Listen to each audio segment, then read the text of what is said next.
গল্প হলেও সত্যি, কিংবা বলতে পারেন সত্যি হলেও গল্প।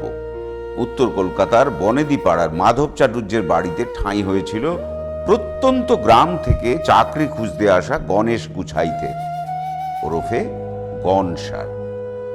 জুতোর শুকতলা ছিঁড়ে চাকরি না জুটলেও মিলেছিল কোমল হৃদয় মাধব কাকার 3 পুরুষের ভিটের সামনের 4.5 বাই 8 ফুটের এই রোয়াকটা। স্বল্প শিক্ষিত গনসাকে এ পাড়ার সবাই গনা নামে বেশি চেনে, গনাবা, গনা কাকা ইত্যাদি। এক ফালিয়ে চায়ের দোকানটাই তার সংসার, তার অফিস, তার সংসদ, তার বিশ্ববিদ্যালয়, আর আর আর ওর অতীত, বর্তমান এবং ভবিষ্যৎ, মোটমাট ওর বেঁচে থাকা। গত 30 বছরের অম্লমধুর অভিজ্ঞতায় গনসা একটা জিনিসই বুঝেছে, চায়ের কাপের চারপাশ যত না তর্কের তুফান তোলে, খোদ সংসদেও বোধহয় অতটা ওঠে না। বড় রাস্তার বাইলেনে রোজ সকালে গনার দোকানে মানুষের আনাগোনা, ওর মধ্যেই ওঠানামা তার জীবন আর জীবিকার সাপ মইয়ের লুডো খেলা। গনসার দোকানে 3 জন মানুষের নিয়ম করে হাজিরা পড়বেই। গনসা কোনো দলের ছত্রছায়ায় বেড়ে ওঠা মানুষ নয়। নিজের ভোট নিজেই দেয়, নিজের স্মার্টফোনেই খবর দেখে, বাজার করতে বেরোলে জিএসটি দিয়ে মাল কেনে, আর দিন আনা দিন খাবার সংসার চালায়। মানে সে এ সমাজের ঠিক সেই মানুষটা যার নামে সবচেয়ে বেশি সম্ভব রাজনীতি হয়, অথচ যার কথা সবচেয়ে কম সম্ভব শোনা হয়। অর্থাৎ সে ছাপোষা জনতা। এই যে যিনি এলেন, ইনি শিশিরদা। শিশিরদাকে দেখলেই বুঝবেন তিনি যতটুকু বলবেন ততটুকুতেই আসর গরম হয়ে যাবে। ওর মতে দেশের শক্তি তার সংবিধান, গণতন্ত্র আর বৈচিত্র্যের মধ্যে। আসলে তিনি ডানপন্থী, সোজাসাপটা কংগ্রেসের সমর্থক। ইতিহাস টেনে আনতে ভালোবাসেন, কখনো কখনো এমন সব তথ্য বলেন যে সত্যি আর মিথ্যে খুঁজতে বাকিরা মোবাইল দেখতে বাধ্য হন। এইবার ইনি এলেন, বিশ্বজিৎ সরকার। দেখলেই মনে হবে সব জানতা। একসময় বাম ছাত্র রাজনীতি করতেন, এখন বই পড়েন, খবর খোঁজেন, পরিসংখ্যান ঘাটেন। ওর মতে দেশের সবচেয়ে বড় সমস্যা ধর্ম নয়, বেকারত্ব আর বৈষম্য। কর্পোরেট পুঁজিবাদ আর ক্ষমতার বিরুদ্ধে কথা বলাই যেন তার নেশা। ইনি হলেন সুব্রতদা, পদবী শাসমল, সুব্রত শাসমল। ইনি মনে করেন দেশকে এগিয়ে নিয়ে যেতে শক্তিশালী নেতৃত্ব দরকার। প্রধানমন্ত্রী নরেন্দ্র মোদীকে তিনি শুধু নেতা নন, পরিবর্তনের বিমূর্ত প্রতীক বলে মনে করেন। বিজেপির সমালোচনা শুনলেই ও রক্ত টকবক করে ফুটতে ফুটতে আমেরিকান কোয়ার্টার হর্স হয়ে ওঠে। তবে এই সুব্রতদার মনটা কিন্তু এমনিতে খুব একটা খারাপ নয়, শুধু যুক্তিতে কাউকেই 1 ইঞ্চিও জায়গা ছাড়তে নাছো। 3 জন মানুষ, সঙ্গে গনসা, মানে ওকে নিয়ে 4 জন। 4 জনের 4টে আলাদা মতাদর্শ, 4টে আলাদা পৃথিবী। এখানে তর্ক হয়, ঝগড়া হয়, গলা চড়ে, রাগ হয়, কিন্তু দিনের শেষে চায়ের কাপটা ঠুকে সবাই আবার একসঙ্গে হাসতে হাসতে বাড়ি ফিরে যায়। একটা জিনিস তাদেরকে এক করে রেখেছে, এই চায়ের দোকান, গনসার চায়ের দোকান। বা বলতেই পারেন চায়ে পে মোহাব্বত।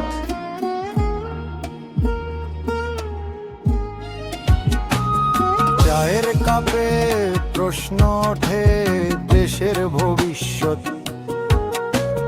মুখোশ খুলে সত্যি বলে চায়ে পে মোহব্বত।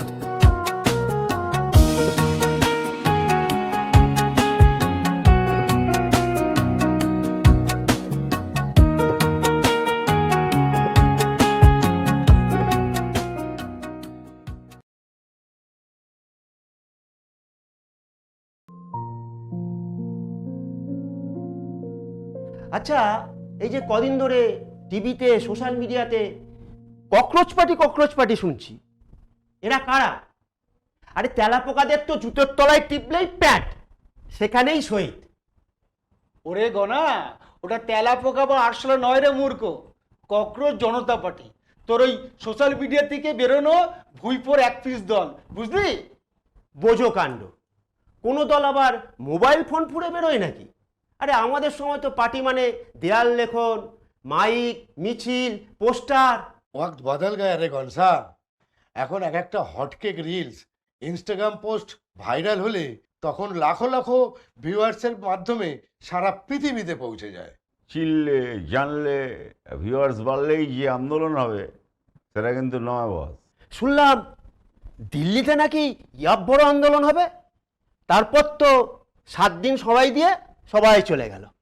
এই প্রশ্নটাই তো এখন সবাই করছে, এত বড় দাবি, এত বড় আন্দোলন, হঠাৎ 7 দিনে আলটিমেটাম দিয়ে চলে গেল।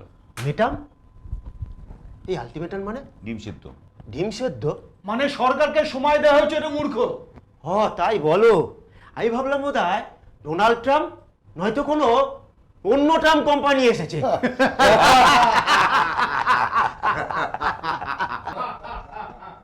আচ্ছা, তোমরা এতক্ষণ ধরে ককরোচ জনতা পার্টি বলছিলে। আচ্ছা, এই আরশোলার জন্মটা হলো কি করে? বিতর্কিত এক মন্তব্য থেকে এই ঘটনার সূত্রপাত। দেশের বেশ কিছু তরুণ সমাজ মাধ্যম কর্মী, সাংবাদিক আর তথ্য অধিকার কর্মীদের পরজীবী এবং আরশোলা এই শব্দে ব্যবহার করা হয়েছিল, আর তারপরেই সোশ্যাল মিডিয়ার প্রতিবাদে ঝড় ওঠে। হ্যাঁ, ওই জেন XYZ ক্যাটাগরির তরুণীরা নিজের গায়ে নিয়ে নিয়েছিল। ওরা ভেবেছিল যে ওদেরকেই অপমান করা হচ্ছে, সেখান থেকে এই আন্দোলনের শুরু। কিন্তু এটা কোনো প্রচলিত রাজনৈতিক দলই নয়। মিম, ভিডিও ক্লিপ আর সোশ্যাল মিডিয়ার মাধ্যমেই এর প্রতিবাদ শুরু। মানে গাল পাড়তে গিয়ে এই উল্টো নামটাই ওরা বেছে নিল। অনেকটাই তাই। যেটাকে অপমান হিসেবে বলা সেটাকেই বানিয়ে নিল প্রতিবাদের প্রতীক। গনসা চা দে। হ্যাঁ, এরপর ধীরে ধীরে লক্ষ কোটি মানুষ তাদের সোশ্যাল মিডিয়ায় তাদের ফলো করতে শুরু করে দিল। হ্যাঁ, আরে ওই অনলাইন পপুলারিটিকে পক পক করে কাজে লাগিয়ে ওই মূর্খগুলো দিল্লির যন্ত্রমন্ত্রে প্রথম বড় প্রকাশ্য কর্মসূচি করলো। আরে বাস, আরশোলাকে খোঁচা মারতে গিয়ে কক কক করে একটা সম্পূর্ণ আন্দোলনের জন্ম দিয়ে দিল। এটাই রাজনীতির মজা রে গণেশ। কখন কোন কথা আগ্নেয়গিরির মতো ছড়িয়ে পড়তে পারে কে বলবে। দূর, রাজনীতিতে এমন ঘটনা বহুবার ঘটেছে। প্রথমে জনরোষ তৈরি, তারপরে কেউ না কেউ এসে সেই রোষের নেতৃত্ব নিয়ে নিচ্ছে। আরে মূর্খ, থুড়ি থামো তো। আন্দোলন করলেই সঙ্গে সঙ্গে বিপ্লব হয় নাকি? তার জন্য সংগঠন লাগে, লোক বল লাগে, কারিগরি অর্থ লাগে, বুঝলি? কিন্তু অনলাইন ফলোয়ার আর মাঠের লক্ষ্মী এক জিনিস। আমার প্রশ্ন কিন্তু অন্য। দিল্লিতে যেখানে কৃষকেরা মাসের পর মাস ধাক্কা খেলো আর কুস্তিগিররা ওই ধরো খিস্তি খেলো, আর সেখানে কিনা একটা নতুন দল অনুমতি পেয়ে গেল। এর উত্তর একমাত্র সরকারই দিতে পারবে।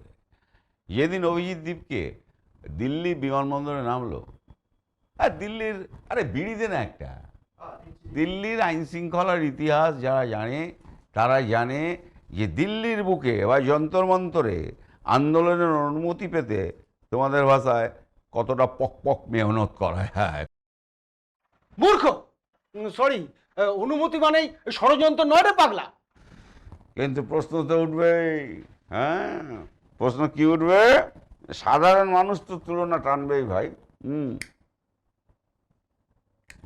যখন ভারতের বিখ্যাত কুস্তিগির মহিলারা রাস্তায় আন্দোলন করলো, দিনের পর দিন ঝড় জল উপেক্ষা করে, তখন তো তাদের অনুমতি দেওয়াই হলো না, উল্টে নির্মমভাবে রাস্তা থেকে সরিয়ে দেওয়া হলো। দেশের অন্নদাতা কৃষকদেরই দিল্লির সীমানায় কাঁটাতার, ব্যারিকেড আর জল কামান দিয়ে আটকে রাখা হয়েছে। যন্তর মন্তরে ঢোকার অনুমতিই মেলেনি। তাহলে এই আন্দোলনের ক্ষেত্রে কি অলৌকিক ঘটনাটা ঘটলো শুনি? স্বয়ং দিল্লি পুলিশ বিমানবন্দরে ঢুকে রানওয়ে অবধি দৌড়ে গিয়ে অভিজিৎ দীপকের হাতে অনুমতিপত্র তুলে দিল। কেন দিল? হ্যাঁ, আমার তো হার্ড ডিস্কেই ঢুকছে না। ককরোচ জনতা পার্টির প্রতি দিল্লি পুলিশের আকস্মিক স্নেহ আর দয়া আদতে কিসের প্রতি? দিল্লি পুলিশ তো কেন্দ্রীয় স্বরাষ্ট্র মন্ত্রকের অধীনেই কাজ করে। তাহলে হয়তো আন্দোলনের চালিকা শক্তি ওই মেঘনাদের মতো মেঘের হারাল থেকে কেউ হয়তো পরিচালিত করছিল। কৃষকরা যা পাননি, দেশের শ্রেষ্ঠ অলিম্পিয়ানরা যা পাননি, তা একটা নিউ ব্র্যান্ড সংগঠন এত সহজে পেয়ে গেল। তাহলে কি কোনো সেটিং ছিল? সেটিং? হ্যাঁ, দেখো, আমি গরিব জনতা, মূর্খ, কিন্তু আমার কাছে একটাই প্রশ্ন, সবাই যদি একই নিয়মে হাডুডু খেলে তবে কারোর জন্য রাস্তা চওড়া আবার কারোর জন্য রাস্তা সরু কেন? আচ্ছা, এই অভিজিৎ দীপকে, ও কি কারো লোক? মানে কারো হাতের কাঠপুতুল? মূর্খ! আরে না, বলছি তার কি কোনো প্রমাণ আছে নাকি? না। তাহলে কাউকে কারোর পুতুল বলাটা ঠিক কি? হক কথা, প্রমাণ ছাড়া কোনো অভিযোগ নয়। তবে তবে সন্দেহের কারণ তো আছেই। আন্দোলনের গতি যেভাবে থামলো, তাতে তো সন্দেহের কারণ হতেই পারে। কেউ বলছে আপেল লোক, কেউ বলছে বিজেপির গেম, আবার কেউ বলছে স্বাধীন আন্দোলন। প্রশ্নটা যেখানে হাজার হাজার ছাত্রছাত্রীর ভবিষ্যৎ নিয়ে এবং এত বিপুল সংখ্যক জনসমর্থন থাকা সত্ত্বেও এই আন্দোলন ঝিমিয়ে পড়লো কেন কাকা? হ্যাঁ, ও, তার মানে সঠিক কারণটা কেউ ঠিকঠাক জানে না। না রে মূর্খ, ওই শিশির যা বলেছে তার সপক্ষে কোনো প্রমাণই নেই। তাহলে আত্মবিশ্বাস নিয়ে লোকে এত কথা বলে কি করে? আমার প্রশ্ন অন্য জায়গায়। মূল বিরোধী দল কংগ্রেস আর রাহুল গান্ধীর নেতৃত্বাধীন জোট যখন বিভিন্ন ইস্যুতে সরকারকে কোণঠাসা করার চেষ্টা করছে, ঠিক সেই মুহূর্তে ককরোচ জনতা পার্টিকে সামনে আনা, এটা কি কোনো গভীর কৌশল? মূর্খ, তুই যেটা বলতে চাইছিস সেটা ডাইরেক্টলি বলেই ফেল না। বিজেপি ভালো করেই জানে, পাঞ্জাবে যদি আপ ক্ষমতাচ্যুত হয় তবে সেই রাজ্য সরাসরি চলে যাবে কংগ্রেসের পকেটে। আর 2029-এ লোকসভার আগে কংগ্রেসের হাতে আরও একটা বড় রাজ্যের ক্ষমতা চলে যাওয়া মানে জাতীয় স্তরে রাহুল গান্ধীর সম্ভাবনা আর ইন্ডিয়া জোটের আত্মবিশ্বাস এক ধাক্কায় বহুগুণ উজ্জ্বল হয়ে ওঠা। তা বিজেপির কেন্দ্রীয় নেতৃত্বের কাছে কোট আনকোট এটা মন্দের ভালো হলো। পাঞ্জাবে আপই থাকুক, অন্তত কংগ্রেসের নেতৃত্ব যেন না আসতে পারে। মূর্খ! তার মানে তুই বলতে চাইছিস কংগ্রেসকে জাতীয় স্তরে আর পাঞ্জাবকে পিছন দিয়ে কোণঠাসা করতে ককরোচ জনতা পার্টিকে ইন্ধন যোগাচ্ছে বিজেপি। আমার তো তাই মনে হয়। এই তোদের না বলে এবার আমি নিজেকেই মূর্খ বলি। পাপ্পুকে ঠেকাতে বিজেপির চাল, হাসালি আমাকে। একদমই, যেমনটা আমরা দেখেছি পশ্চিমবঙ্গের রাজনীতি। মমতা বন্দ্যোপাধ্যায়কে একেবারে দেয়ালে পিঠ ঠেকিয়ে দিতে যেভাবে তৃণমূলে 60 জন বিদ্রোহী বিধায়ককে রাতারাতি বিরোধী আসনে বসিয়ে দিয়ে এক অভূতপূর্ব রাজনৈতিক চাল চালানো হলো। আমার কাছে আসল বিষয় কিন্তু অভিজিৎ নয়। আমার কাছেও না। তাহলে যে ছাত্ররা চাকরি চায়, পরীক্ষার স্বচ্ছতা চায়, তাদের কথা। রাজনীতিতে কোনো কিছুই কাকতালীয় নয়। বিমানবন্দর থেকে যন্তর মন্তর, যেভাবে এই নাটকের প্রতিটি দৃশ্য মঞ্চস্থ হয়েছে তা কিন্তু সাধারণ মানুষের মনে গভীর দাগ কেটেছে। ঠিক, ব্যক্তি নয়, ইস্যুটাই হচ্ছে গুরুত্বপূর্ণ।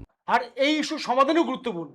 মানে ধরো, আমি যদি চায়ের দাম বাড়াই তাহলে খদ্দেরের সমস্যা চা না আমি? সমস্যা চায়ের দাম।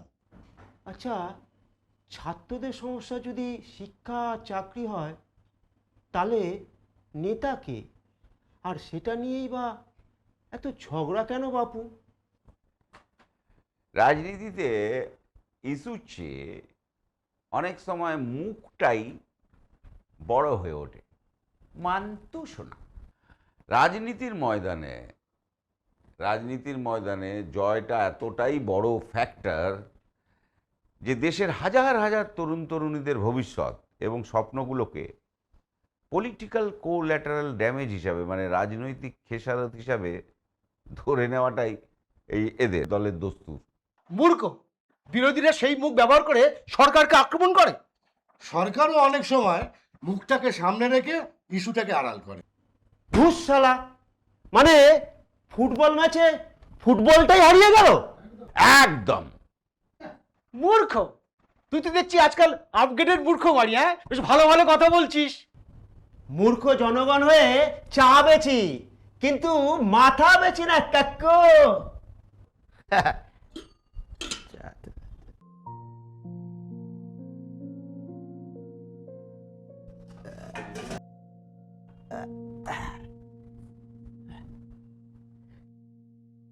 আমি একটা কথা বুঝলাম, কি?